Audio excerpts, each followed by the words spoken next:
Hello, I'm Dr. Alexandre Amato, a vascular surgeon at the Amato Institute, and today I will talk about the differences between lipedema and lymphedema. Although the names are quite similar, they are different conditions, but they can also occur together, which can confuse many people. When someone talks about lymphedema, they are referring to lymph, which is a liquid, an interstitial fluid rich in protein that is outside the cells. And it is this amount of fluid that increases forming lymphedema. And when we talk about lipedema, we are talking about the deposition of fat, a diseased fat, in the lower limbs, associated with a lymphatic problem, mainly in its more advanced stages, which is stage 4 lipolymphedema. But in the early stages, that inflammation from lipedema can slow down the lymphatic system, and the inflamed lymphatic system can also worsen the lipedema. So it can enter this vicious cycle. So they are different things, but they can go together. And since it's very often confused, I have to explain the differences here. It's very common for a woman to say, I have lipedema, to a doctor, and the doctor will correct, oh no, you must be talking about lymphedema. And they are completely different things. We have to understand that. So first of all, lymphedema, it tends to be asymmetrical, meaning one leg will be larger than the other. I'll use examples of the lower limb here, although it can also occur in the upper limb. But this asymmetry is because the lymphatic system will be diseased in just one leg. Lymphedema can be primary or secondary. So primary, the person is born with it, a lymphatic defect already from birth. It can even be bilateral, but that's less common. The secondary is an infection, Erysipelas and Lymphangitis. It usually happens on one side only, filariasis. And this will end up leading to an asymmetry, so one leg will grow more than the other. In lymphedema, this accumulated fluid will also cause a progression of inflammation in that area. The skin will become more hardened, it will become sclerotic, there will be dermatofibrosis, and the skin will have a different consistency. Meanwhile, in lipedema tends to be symmetrical, not perfectly symmetrical, but it is more symmetrical than lymphedema, at least, where the right side will be as affected as the left side. It's a situation where there is a deposition of fat and not fluid outside the interstitium, not fluid outside the cells.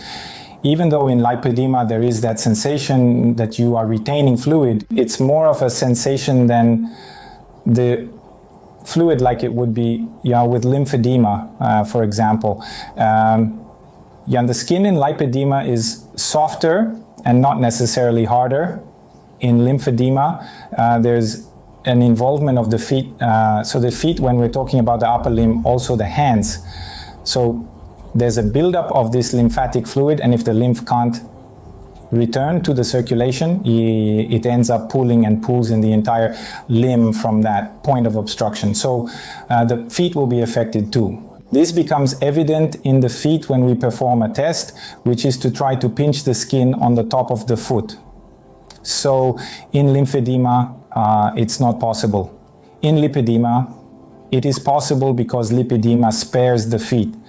Since the problem is fat deposition and not necessarily initially this restriction of lymphatic return, the feet are spared.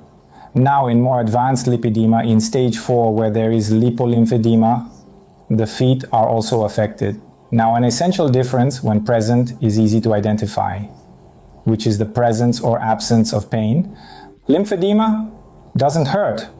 Lymphedema is completely painless. Lymphedema will only hurt if there's some other associated condition. It can have lymphangitis, an inflammation of the lymphatic system. It can have an infection. It can be erysipelas. It can be infectious cellulitis. And all of this can end up triggering pain in the lymphatic system. But lymphedema itself doesn't hurt, it can't hurt. Now, lipedema, one of the main characteristics of lipedema is pain, which is an inflammatory symptom of lipedema. The thing is, not all women with lipedema are in a painful phase or an inflammatory phase, so they might have less pain, less sensitivity to touch at certain stages. Now, if there's pain and this fat deposition, this bilateral limb enlargement, it's much more likely to be lipedema than lymphedema.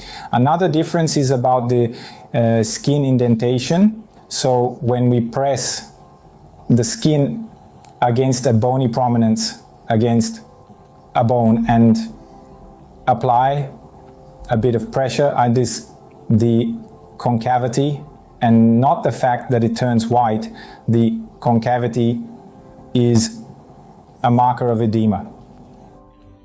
In cases of lymphedema, this indication becomes more prominent to a slightly greater extent, particularly during the initial phases of lymphedema when significant skin alterations are absent.